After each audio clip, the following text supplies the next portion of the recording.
સૌને જય શ્રી કૃષ્ણ, રાધે રાધે. સનાતનના સૌ આશ્રિતોને જ્યારે કથાના માધ્યમથી એક સંવાદમાં એક શબ્દના ભાવે સૌને જ્યારે દુઃખ વ્યક્ત થયું છે ત્યારે એ માટે થઈને હું દિલગીરી માટે કે જે આજથી 3 વર્ષ પહેલા હરિદ્વારમાં કથા હતી અને એ કથામાં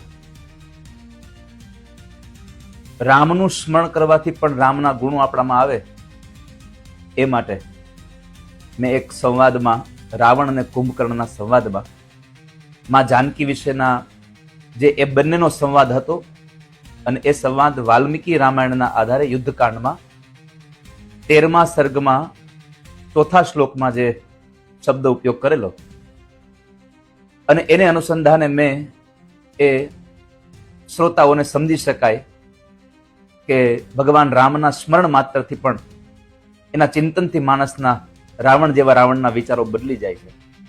એ સંવાદને મેં પ્રસ્તુત કરવા માટે જ્યારે કહેલો અને એમાં એક શબ્દ રાવણ અને કુંભકર્ણનો સંવાદનો જે શબ્દ હતો એ મેં કહ્યો તો એના માટે થઈને અત્યારે ભગવાન રામ અને મા જાનકીના ઉપાસકોને એ મારા શબ્દથી લાગી આવ્યું છે, દુઃખ લાગ્યું છે, એ બધાને દુઃખ વ્યક્ત કરી રહ્યા છે.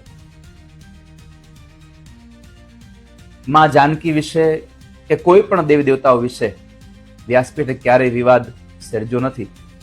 વ્યાસપીઠ હંમેશા સંવાદ માટે રહી છે. એટલે આ જે શબ્દથી વિવાદ થયો છે, જે શબ્દથી લોકોને ખોટું લાગ્યું છે, એના માટે હું ભગવાન રામ અને મા જાનકીના ઉપાસકોને હું દિલગીરી વ્યક્ત કરું છું. અને કદાચ મારાથી અપરાધ થયો જ છે તો હું મા જાનકીના ચરણોમાં પણ મારું મસ્તક ઝુકાવીને માના ચરણોમાં પણ પ્રાર્થના કરું છું કે મા આપ ક્ષમાયાત છો, આપ મને ક્ષમા કરશો. પુનઃ કહું છું કે આજ 3 વર્ષ પહેલાનો આ વિડીયો છે, 3 વર્ષ પહેલાની કથામાંથી નીકળેલો છે.